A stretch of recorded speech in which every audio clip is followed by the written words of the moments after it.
Bismillahirrahmanirrahim. Assalamualaikum warahmatullahi wabarakatuh. Hai teman-teman, balik lagi ke video tutorialku. Kali ini aku mau membuat sebuah tutorial membuat halaman grid pada HTML. Ya. Oke, kita mulai. Seperti biasa, kita menuju file Explorer, kayak gitu. Terus kita buat folder baru. Di sini aku udah buat folder barunya itu adalah layout.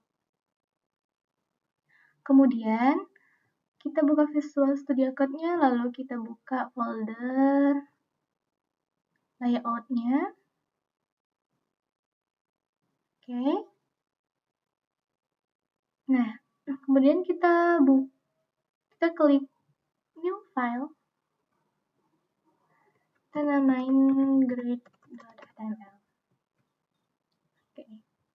Seperti biasa kalau kita mau buat struktur HTML, kita pakai perintah underscore, di enter. Nah, otomatis muncul kayak gini. Kemudian aku namain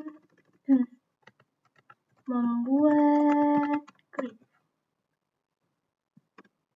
Oke. Mungkin kalian ada yang nanya kan, grid itu apa? Jadi grid itu adalah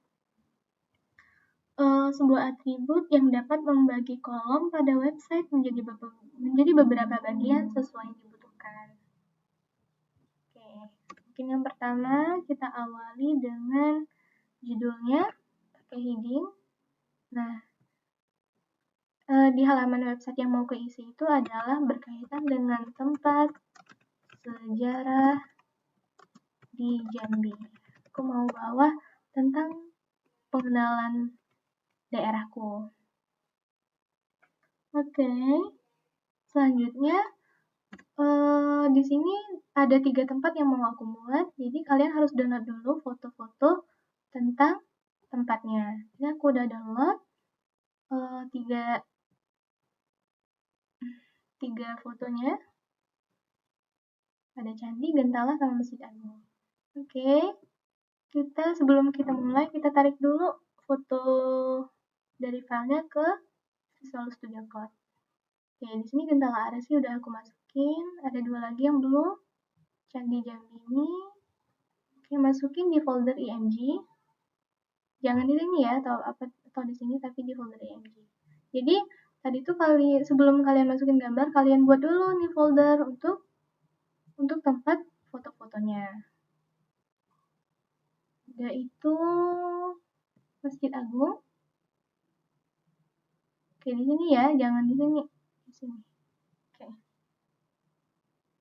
Oke, kita masukin perintah kontrol ini dulu untuk catatan. Ya, misalnya awal gentala arasi. Ini sebenarnya nggak berpengaruh apa-apa pada hasil pengodingan, ini hanya sebagai sebuah catatan pengodingan. Oke. Cara membuatnya kita pakai dulu tag section. Terus kita pakai kelas grid container. Nah, di dalam tag section kita bungkus pakai div untuk masukin item gambar. Kelas. Terus isinya grid item. Baru kita isi pakai tag img. Nah, di sini src-nya kita buat ini tadi. Kita kan tadi masukin fotonya ke folder img. Jadi kita buat dulu img. Nah, otomatis akan muncul kayak gini folder img. Baru kita masukin fotonya. Tadi kan tentang gentala arasi. Jadi fotonya klik yang gentala arasi. HLT ini adalah tulisan ketika gambarnya nggak muncul. Oke, kita Ctrl Save dulu. Ctrl Save. Open with live server. Ini ada gambarnya. Tapi kalau gambarnya aku hapus. Oke, gambarnya aku hapus. Ctrl S. Save. cuma ada tulisan kayak gini. Itu fungsinya ALT. Oke, kita masukin lagi gambarnya ya. Kemudian ini udah cukup untuk foto. Kita lanjut ke item selanjutnya untuk masukin teks. Buat dulu kelasnya. Create item. Dan di sininya kita bungkus lagi teksnya. Baru kita masukin judulnya. Untuk judul deskripsi mungkin aku pakai heading 3 aja supaya nggak terlalu besar. Judulnya Menara Bentala Arasi.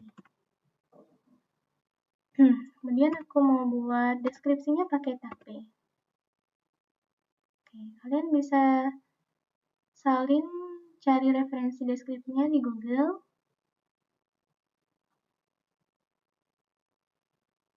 Bentala Arasi.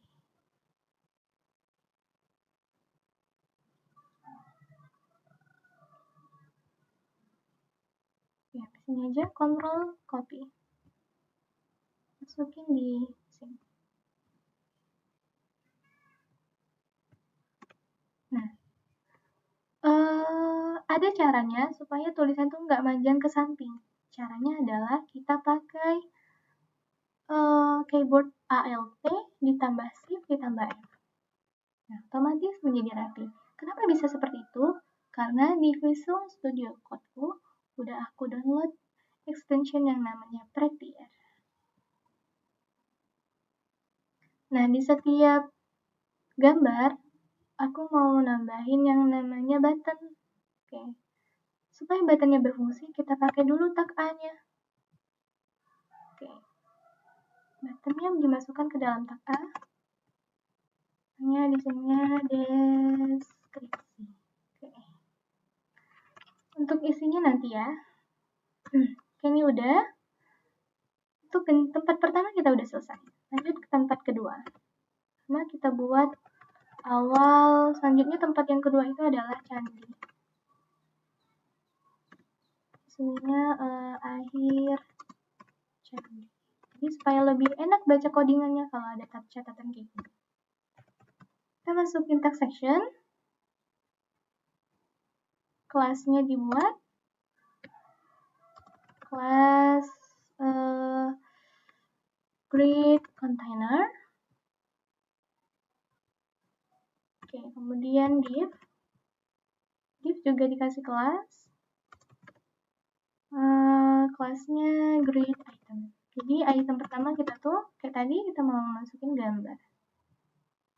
Kemudian pakai tag img. Nah, di src-nya img, kemudian masukin yang candi. HLT-nya candi. Oke, untuk item gambar sudah. Item text. Kita namain kelasnya dulu. Create item. Oke, kita pakai bungkusan lagi untuk ngebungkusin sebuah teksnya. Oke, headingnya Candi Muaro Jambi. Description-nya, oke, coba cari Candi Muaro Jambi.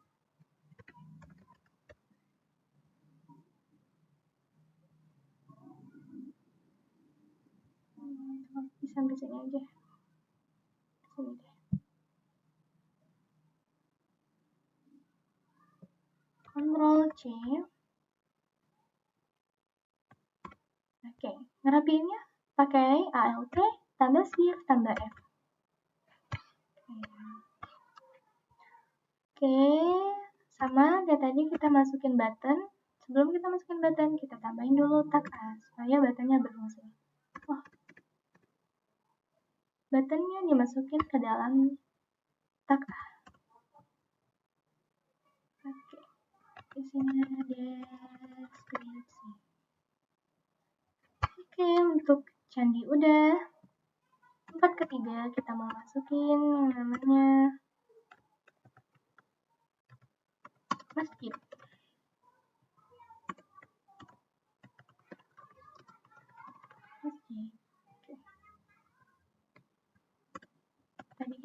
kita masukin tag section, kasih sectionnya, kasih kelas di sectionnya itu grid container, kemudian kita bungkus pakai divnya dikasih kelas grid item. Nah, di dalam div kita isi gambar pakai tag img, search-nya img, gambar Masjid Agung, ALT-nya masjid. Oke, untuk gambar udah. Selanjutnya div untuk teks. Oke, div kita pakai kelas grid item. Kemudian kita bungkus lagi pakai div. Terus kita buat judulnya. Judulnya apa ya? Masjid Agung Jambi. Masjid Agung Jambi. Tambahkan description. Cari dulu referensinya di Google. Masjid Agung Jambi. Ya, kalau di Jambi itu namanya Masjid Agung Al-Falah. Jadi masjid ini adalah masjid yang disebut sebagai Masjid Seribu Tiang. Oke, masjid ini dekat dengan rumahku di Jambi. Oh, bukan Ctrl S, Ctrl C. Nah, tapi kan ALT Shift F. Oke, kita tambahin lagi buttonnya untuk A. Button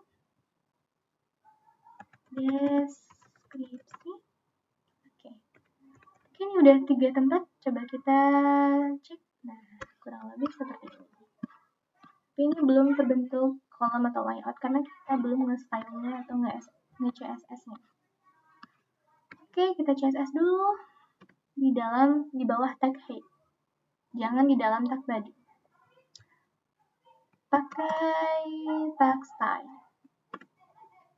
Aku mau ngatur dulu untuk judul H1-nya. Mungkin tag teksnya ke tengah. Terus fontnya bentuknya Times New Roman.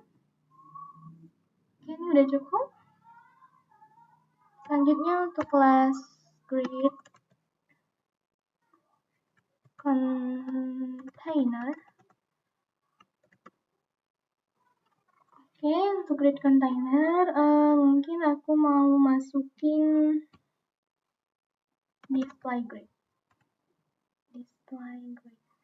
Saya kurang tahu aku kurang tahu fungsi display grid ini untuk apa. Tapi kalau kita mau membuat sebuah grid, memang harus ada display gridnya nanti.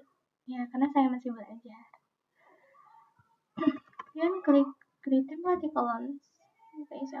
Ini gunanya adalah untuk mengatur jumlah kolomnya. Kalau kita buat autonya 1, kolomnya masih 1.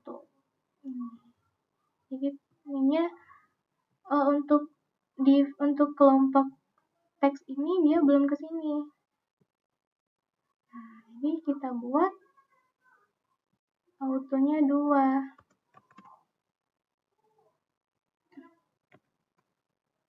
Dia akan otomatis ke samping. Nah, seperti ini.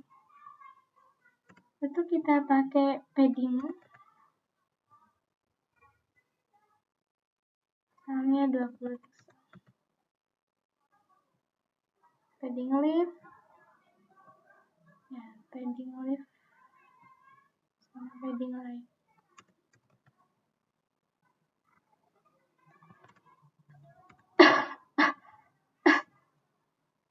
Pixel. Coba lihat hasilnya, belum ada ya hasilnya. Nah, jadi dia ngatur ke menjaga jarak ini sama ini. Tuh. Oke, untuk grid container cukup. Lanjut ke kelas grid item. Nah, di grid item kita tambahin border supaya ada garisnya. Bordernya mungkin 1 pixel aja. Mungkin bentuk bordernya adalah solid, warnanya adalah hitam. Ctrl S, kita cek hasilnya.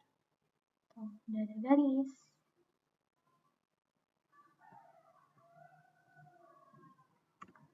Udah atribut border, kita masukin padding. Paddingnya mungkin 20 pixel. Oke, fungsi padding ini untuk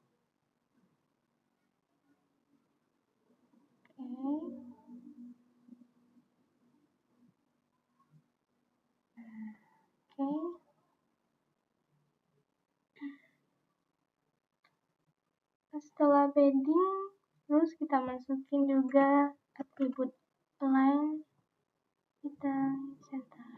Mungkin ini untuk supaya hitamnya itu ke tengah. Nih, bisa ke tengah. Ya kan, jadinya ke tengah. Kalau kita hapus line hitamnya, Ctrl S. Oke, oh iya.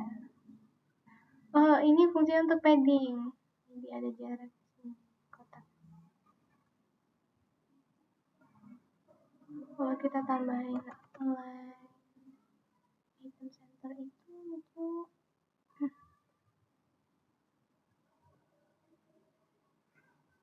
kurang tahu ya untuk apa ya. Oke, selanjutnya ya kita pakai display flag.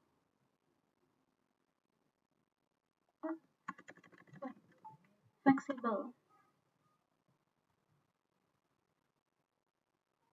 Jadi ini guna untuk display flag ini adalah untuk pengaturan layout dari suatu konten yang ukurannya belum diketahui atau bentuknya tuh dinamis. Jadi misalnya kalau kita buka di laptop tampilannya kayak gini.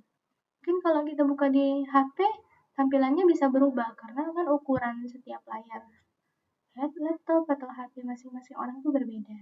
Jadi kita pakai display flag supaya tampilan websitenya itu tetap tertata rapi. Untuk create item udah cukup. Sini ya, karena fotonya mungkin masih terlalu besar, aku mau ngatur fotonya. Ini nggak pakai titik ya, karena IMG itu bukan kelas. Fotonya mungkin 350. Ctrl S. Nih, oke, ini udah cukup. Selanjutnya kita atur button. Nah, di dalam button kita isi background mungkin. Background colornya mungkin warnanya apa ya warnanya?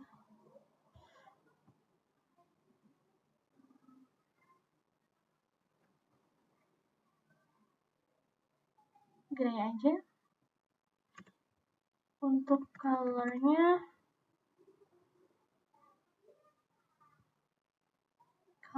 mungkin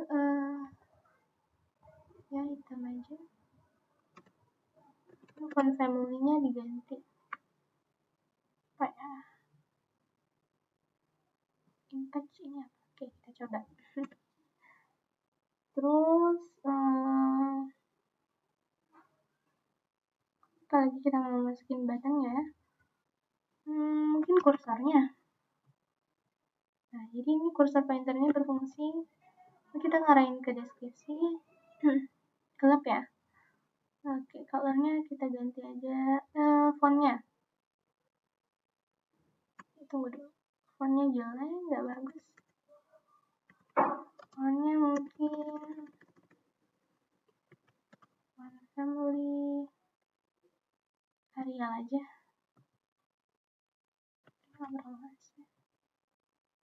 Nah, kita arahin ke sini dia berubah menjadi simbol jari karena kita pakai kursor pointer. Oke, selanjutnya apa lagi ya? Colornya udah, kursor udah, font family sudah.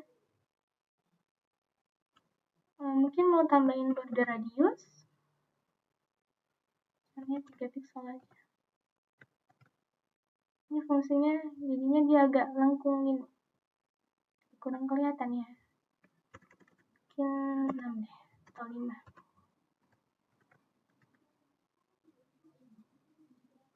Nah, di cekungan kayak gini itu fungsinya fungsi dari burn the radius. Ini itu cukup. Ya, tambah satu lagi. Aku mau ngatur buttonnya itu jadi hover.